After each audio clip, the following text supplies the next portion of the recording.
Hello students, today we will discuss photochemical reactions. Photosynthesis के अंतर्गत हम लोगों ने पिछले क्लासेस में historical background, structure of photosynthetic apparatus, photosynthetic pigments and पिछले क्लास में रिएक्शन सेंटर कॉम्प्लेक्स को समझने की कोशिश की थी। आज उसी के अंतर्गत हम लोग फोटोकेमिकल रिएक्शंस को समझेंगे कि एक्चुअली ये फोटोकेमिकल रिएक्शंस किसे कहते हैं। फोटोकेमिकल इसके नाम ही से इंडिकेट होता है कि ये लाइट डिपेंडेंट रिएक्शन है and these reactions begin with the absorption of light। और फोटोसिंथेसिस में हम लोग जैसा जानते हैं कि फोटो रिसेप्टिव मॉलिक्यूल क्लोरोफिल्स या उस एक्सेसरी पिगमेंट्स होते हैं और ये मॉलिक्यूल्स लाइट एनर्जी को एब्जॉर्ब करते हैं, mainly in the range of blue and red light of the visible spectrum. थोड़ा हम लोग विजिबल स्पेक्ट्रम या स्पेक्ट्रम को समझने की कोशिश करेंगे। इलेक्ट्रोमैग्नेटिक स्पेक्ट्रम जिसे हम लोग कहते हैं, इसे समझने की कोशिश करेंगे। ये आप देख रहे हैं, ये एक्चुअली इलेक्ट्रोमैग्नेटिक स्पेक्ट्रम है, यहाँ पे बनाया दिखाया गया आपको। एंड आप देख सकते हैं कि यहाँ पे this is the region of visible spectrum. ये यहाँ पास ये लंबी लाइन जो खींची हुई डबल लाइन, उसके बीच का स्पेक्ट्रम यहाँ पे दिखाया गया है। उसके राइट साइड में इंफ्रारेड है रीजन है, जिसका के वेवलेंथ ठीक आप के ये समझिए कि रेड एंड जो होता है उससे अधिक होता है इसका वेवलेंथ। एंड उसके पहले अल्ट्रावायलेट लाइट है जिसका कि कम वेवलेंथ होता है। And the absorption of infrared wavelength जो कि विजिबल स्पेक्ट्रम के बाद आता है, वो बहुत लो एनर्जी को कैरी करता है। एंड अगर एब्जॉर्प्शन इसका होता है तो ये इंक्रीज करता है रोटेशनल और वाइब्रेशन एनर्जी को।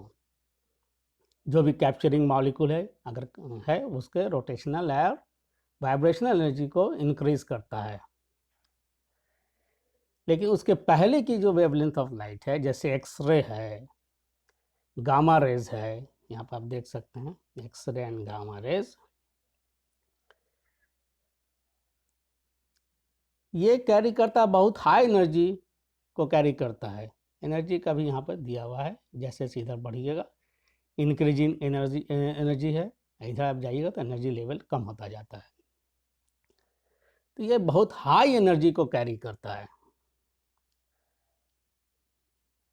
एंड अगर इसका एब्जॉर्प्शन होता है तो ये आयनाइजेशन इसके कारण होता है। And as a result of this complete ejection of electron molecules occur करता है। लेकिन इस दोनों एक्सट्रीम एंड है, ये दोनों एक्सट्रीम एंड के बीच में हमारा विजिबल स्पेक्ट्रम है। And it extends from mid UV, यहाँ देखिए आप, अल्ट्रावायलेट लाइट थ्रू ये विजिबल स्पेक्ट्रम है, and near to infrared, means from 300 nanometre to 800 nanometre की ये लाइट है। अब ये जो मिडिल पोर्शन है, एक्चुअली जब लाइट एनर्जी का एब्जॉर्प्शन होता है तो it leads to change in the energy level of the outer electrons and initiates photochemical reaction, और यहीं से फिर फोटोकेमिकल रिएक्शन स्टार्ट होता है। तो हमारा जो क्लोरोफिल मॉलिक्यूल्स है एक्चुअली ये लाइट एनर्जी को इसी स्पेक्ट्रम के बीच में इसका एब्जॉर्प्शन होता है, और जब ये एब्जॉर्ब करता है तो डेफिनेटली है कि इस केमिकल रिएक्शन अकर करता है, और इसी केमिकल रिएक्शन को हम लोग फोटोकेमिकल रिएक्शन के नाम से जानते हैं। इसके डिटेल्स को हम लोग आगे समझेंगे कि कैसे ये एक्चुअली फोटोकेमिकल रिएक्शन अकर करता है। Now I am coming to the mechanism of light absorption. Now this is also shown with the help of sketch, diagrammatic sketch है जिसको बनाए, स्केच के मदद से इसको आपको बताया जा रहा है। यहाँ पे आप देख सकते हैं कि red light, blue light, sorry just a minute, ये ब्लू लाइट, ये रेड लाइट, जब मैंने बताया कि इसी दोनों में के बीच के स्पेक्ट्रम को लाइट एब्जॉर्ब करता है क्लोरोफिल मॉलिक्यूल्स, ना तो हायर एनर्जी लेवल पर एब्जॉर्प्शन पॉसिबल है ना लोअर एनर्जी लेवल पर पॉसिबल है। तो जब ये लाइट टाइप का एब्जॉर्प्शन होता है and when a molecule of chlorophyll अगर इस तरह की लाइट को एब्जॉर्ब करता है, तो जैसे आप ब्लू लाइट को एब्जॉर्ब किया ये क्लोरोफिल मॉलिक्यूल, तो ये अपने हायर एनर्जी लेवल पर इलेक्ट्रॉन को भेजता है। आप देख सकते हैं कि देयर आर 4 स्टेट्स, 4 स्टेट में, जैसे ऊपर में S2 state, S1 state, then इसको हम लोग कहते हैं सिंगलेट स्टेट के नाम जाते हैं। ये 2 ट्रिपलेट स्टेट है, second triplet and first triplet state, ये 4 स्टेट होता है। और इस 4 जो एक्साइटेड क्लोरोफिल मॉलिक्यूल जैसे ही लाइट एनर्जी को एब्जॉर्ब किया, ये एक्साइटेड स्टेज में आ जाता है और ये अपने इलेक्ट्रॉन्स को नेक्स्ट हायर लेवल पर भेजता है। And the singlet and triplet stage of excitation just differ in the spinning of electrons in their orbitals। जैसे आप अगर रेड लाइट का एब्जॉर्प्शन होता है तो एक्साइट करता है इलेक्ट्रॉन, एक्साइट कहाँ करता है, it sends the electron to S1 which is very common. Red light का मैक्सिमम फोटोसिंथेसिस होती है, तो ये इलेक्ट्रॉन को फर्स्ट सिंगलेट स्टेट में भेजता है। लेकिन जब ब्लू लाइट का एब्जॉर्प्शन होता है तो ये इलेक्ट्रॉन को कहाँ भेजेगा, ये इलेक्ट्रॉन को आपको सेकंड सिंगलेट स्टेट में ये इलेक्ट्रॉन को भेजेगा। लेकिन ये जो स्टेट है, these states are very unstable. इसका लाइफ टाइम जो है 10⁻⁹ सेकंड केवल होता है। एंड द S2 स्टेट जो होता है उससे ड्रॉप होता है इलेक्ट्रॉन्स S1 स्टेट पर आता है, यहाँ ड्रॉपिंग दिखाया गया है। With the loss of heat, यानी जो एनर्जी एब्जॉर्ब की गई by the chlorophyll molecule excitation stage में आया, तो जब ये वापस आता है तभी आपको लाइट केमिकल एनर्जी का फॉर्मेशन होता है। पहले दिमाग में ये रखिए कि केमिकल एनर्जी का जो फॉर्मेशन होगा, जो हमको हमारे लिए यूटिलाइजेबल फॉर्म में होगा प्लांट के द्वारा, वो जब तक ग्राउंड स्टेट पे वापस नहीं आएगा, क्योंकि हायर इलेक्ट्रॉन्स जो हायर स्टेट में चला गया है उसे ग्राउंड स्टेट में वापस होना है। और जब ये ग्राउंड स्टेट में वापस होता है तब उसी वक्त केमिकल एनर्जी का कहिए कि कैप्चरिंग होता है, उसी में एनर्जी का, जिसको हम लोग कहते हैं कि केमिकल एनर्जी का फॉर्मेशन किया जाता है। लेकिन सारे एनर्जी को का absorption as in the transformation chemical energy में नहीं होता है। तो most of the energies are either lost in the form of heat, in the form of fluorescence और phosphorescence। तो हम लोग ये बात कर रहे थे कि जब ये S2 स्टेट में पहुंचता है तो ये ड्रॉप करता है, जैसे मैंने बताया कि ड्रॉप करता है, ड्रॉप करेगा, क्योंकि ड्रॉप करके वापस अपने ग्राउंड स्टेट में आना चाहेगा ये, तो पहले S1 स्टेट पर आता है, उसमें हीट के फॉर्म में एनर्जी का लॉस होता है। बिग लॉस होता है यहाँ पर। एंड लेकिन ये जब ड्रॉप होता है तो इसमें लाइट का एमिशन होता है, जिससे कि हम लोग फ्लोरेसेंस कहते हैं, जिसे हम लोग, इसको लिखा भी गया यहाँ पर, फ्लोरेसेंस कहते हैं इसे। लेकिन सारी एनर्जी का लॉस नहीं होता है, इसमें बहुत सारी एनर्जी फोटोकेमिकल रिएक्शन में बाद में यूटिलाइज भी होती है।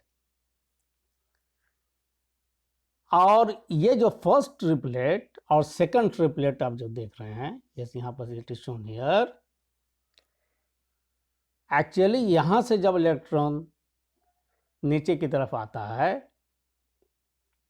तो फर्स्ट ट्रिपलेट आप पहले देखिए, फर्स्ट ट्रिपलेट यहाँ पे S1 लिखा हुआ है, first triplet, sorry first triplet is here, S1 तो is, first triplet is here, first triplet a little bit Meta stable state माना जाता है इसे, फर्स्ट ट्रिपलेट को मेटा स्टेबल माना जाता है, and it has a long life, that is 10^2। जबकि हम लोगों ने देखा कि यहाँ पर जो होता है इलेक्ट्रॉन जब यहाँ पर पहुँचता है, यहाँ से ड्रॉप करता है, तो it has life period of about 10^9 seconds होता है। तो ये लॉन्ग लाइफ होता है in comparison to above seconds की रेट से ज़्यादा इसमें लाइफ लॉन्ग लाइफ होती है इसमें। ये 10^2 होता है, सेकंड होता है।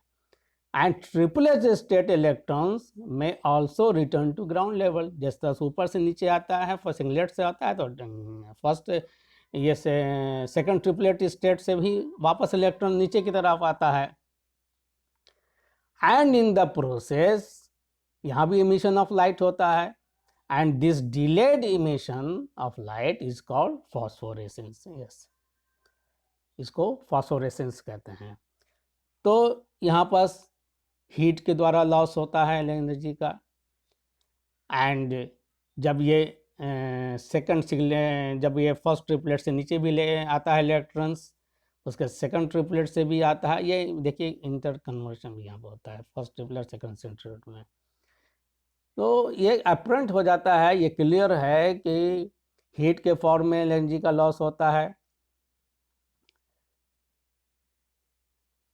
फ्लोरेसेंस जिसे हम लोग फ्लोरेसेंस होता है, इसमें क्रिया होती है, फॉस्फोरेसेंस की क्रिया होती है, and only a part is utilized as chemical energy, and it is the chemical energy which is utilized in dark reactions of photosynthesis for the assimilation of carbon dioxide into carbohydrates.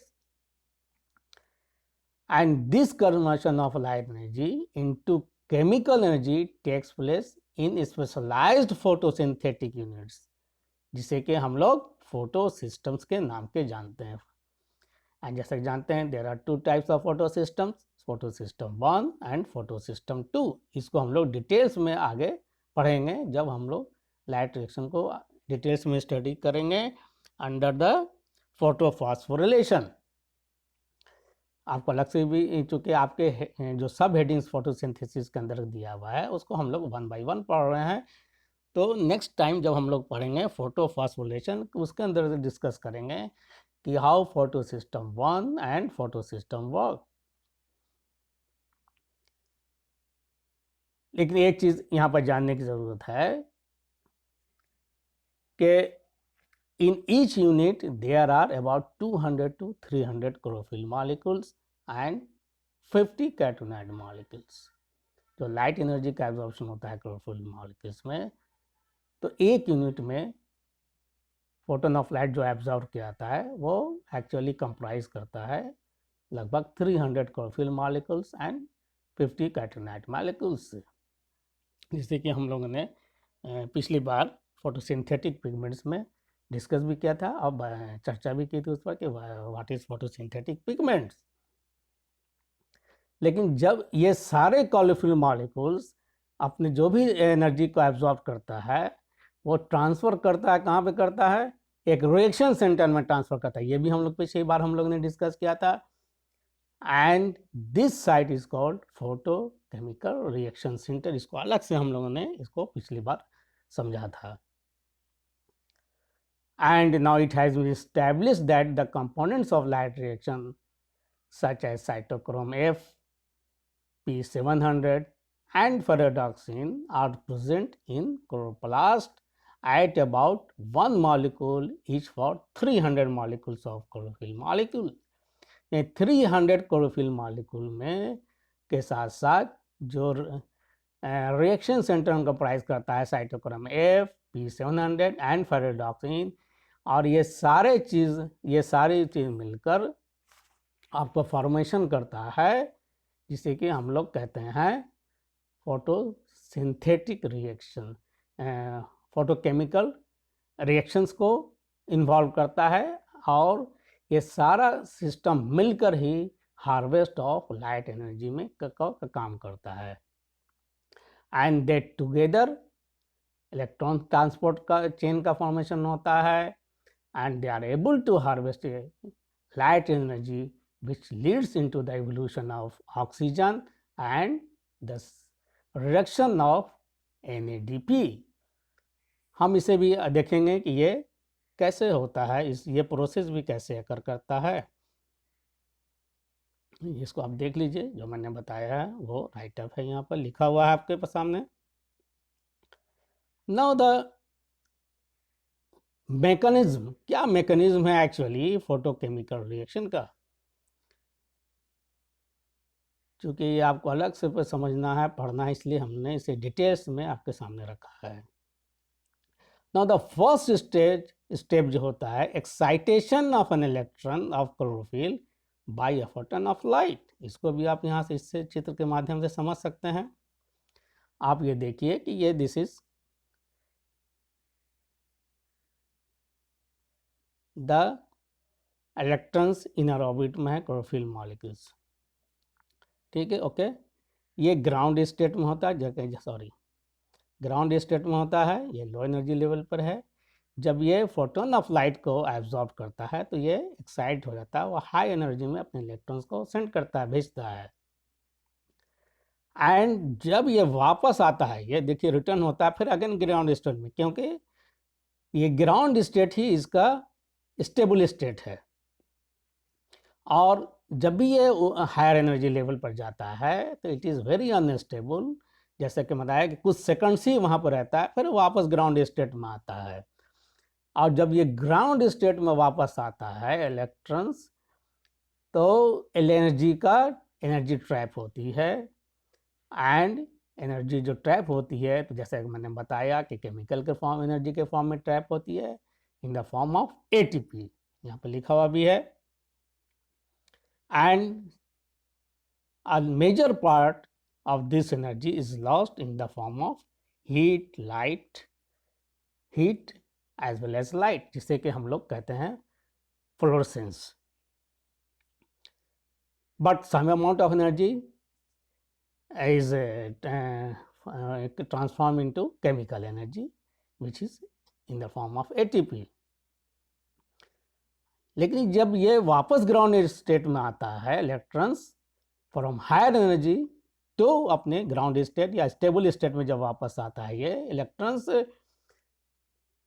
तो ये जैसा कि मैंने बताया कि cyclic and non cyclic pathway को follow करता है, ये फोटोसिस्टम 1 एंड फोटोसिस्टम 2 को फॉलो करता है। तो ये इस बीच में there are several acceptors, and ये acceptor maximum amount of energy जो रिलीज होता है उसको हार्वेस्ट करने की कोशिश करते हैं। तो जब एनर्जी हायर इलेक्ट्रॉन जब हायर एनर्जी लेवल से वापस ग्राउंड स्टेट में आता है, तो electron is received by acceptors so that the maximum amount of energy which is released is converted into chemical energy।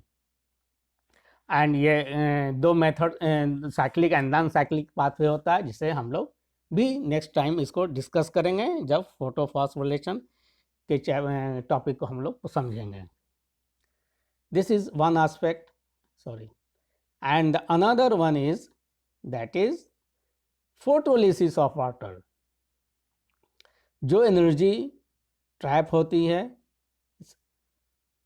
By the chlorophyll molecules, उसमें कुछ energy का यूटिलाइजेशन होता है वाटर के स्प्लिटिंग में, स्प्लिटिंग ऑफ वाटर। आप देख सकते हैं यहाँ 4 मॉलिक्यूल्स दिखाया गया है, H2O मॉलिक्यूल दिखाया गया, 4 OH एंड 4 हाइड्रोजन आइटम्स का फॉर्मेशन होता है।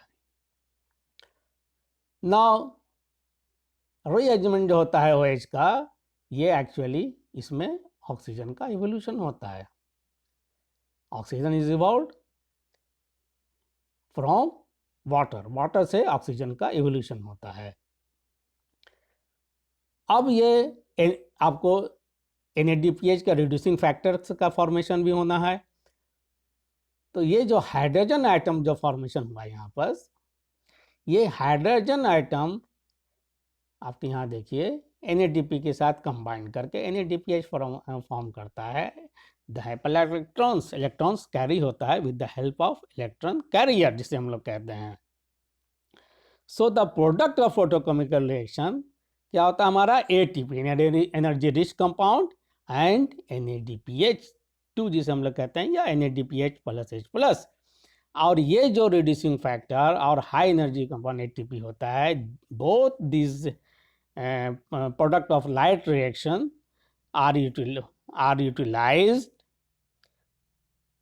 in the assimilation of carbon dioxide into carbohydrate, जो कि हमारा डार्क रिएक्शन ऑफ फोटोसिंथेसिस में होता है, जिसे कि हम लोग कहते हैं।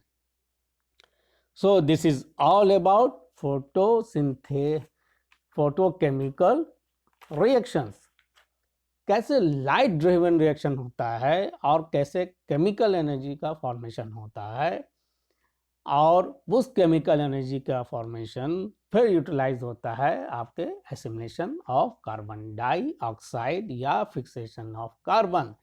And this is the major events in the synthesis of food materials का जो सिंथेसिस होता है by green plants, it is done by the transformation of energy. Energy comes from sunlight and it is transformed into chemical form, and this can be done only by green plants. So this is all about photochemical reaction. So thank you very much.